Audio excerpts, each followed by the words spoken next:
एक बार की बात है। हम कुछ लोग एक निर्जन स्थान पर ध्यान कर रहे थे। निस्तब्ध मौन, पेड़ पौधे, पक्षी सभी शांत। पूर्णिमा की रात थी। चांद की छटा अद्भुत थी। हम सब उसे मंत्रमुग्ध निहार रहे थे। तभी हम इस सौंदर्य पर चर्चा करने लगे। इसी बीच किसी ने एक चुटकुला कहा और हम सब ठहाका मारकर हंस पड़े। हमारा ठहाका पूरे वातावरण में गूंज उठा। फिर अचानक सब कुछ शांत। इस क्षण में हमें एक अनुभूति हुई। हमें ऐसा लगा जैसे हमने प्रकृति की नींद में खलल डाल दिया हो।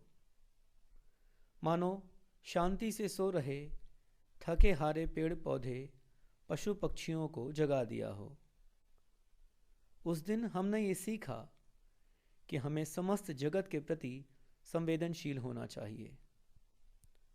अस्तित्व ने संवेदनशीलता का पाठ सिखाया कि हर एक प्राणी से हमें शांति और प्रेम से पेश आना चाहिए।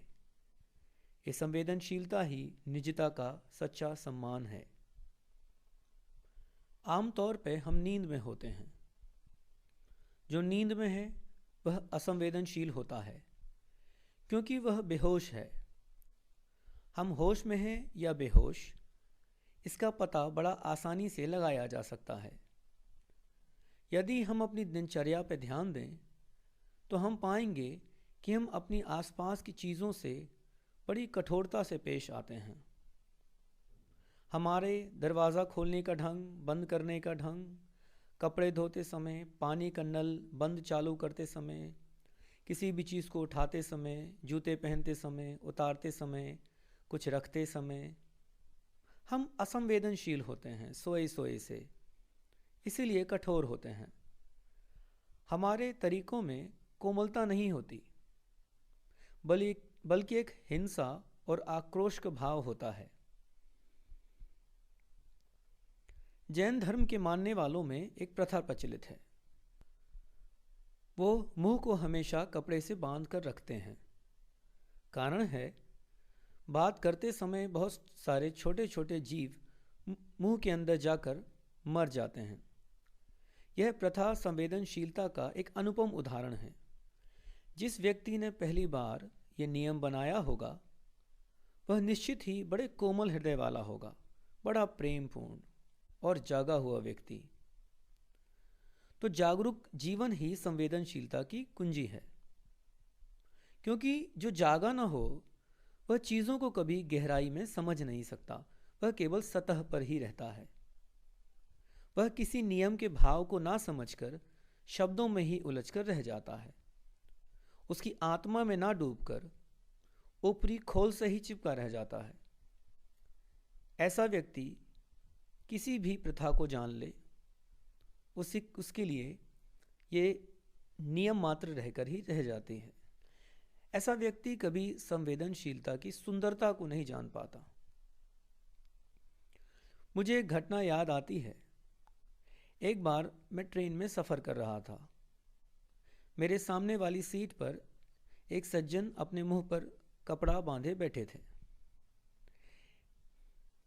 एक बार उनके पास से एक वेंडर निकला। उसने गलती से इस सज्जन के जूतों पर ठोकर मार दी। फिर क्या था, वो वेंडर पर बरस पड़े, उसे बड़ी खरी खोटी सुनाई। फिर आगे क्या हुआ, आसपास कई बच्चे खेल रहे थे।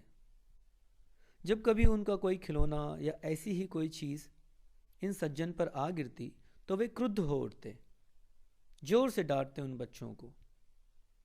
अब ये व्यक्ति छोटे छोटे जीवों के प्रति तो बड़ा संवेदनशील है, जो दिख भी नहीं रहा है उनसे प्रेम कर रहा है, और जो आसपास मौजूद है और देख रहा है कि कोई जानबूझकर उसे परेशान नहीं कर रहा। तो ऐसा व्यक्ति तो प्रथा को बस प्रथा के रूप में ही जान पाता है। उस प्रथा की आत्मा में मौजूद संवेदनशीलता को नहीं समझ पाता, बस संवेदनशीलता का स्वांग रच लेता है। अपने ऊपर संवेदनशीलता को थोप लेता है। अंदर तो वही कटुता भरी है, वही चिड़चिड़ाहट।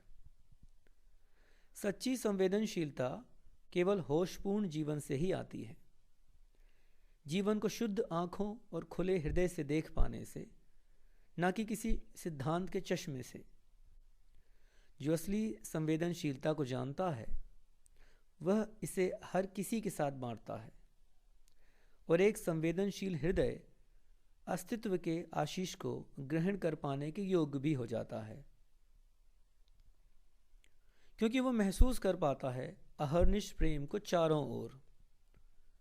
जो देने के लिए अपने हृदय के द्वार खोलता है वह पाने का भी अधिकारी बन जाता है, क्योंकि उसी द्वार से उसके अंदर परमात्मा प्रवेश कर जाता है।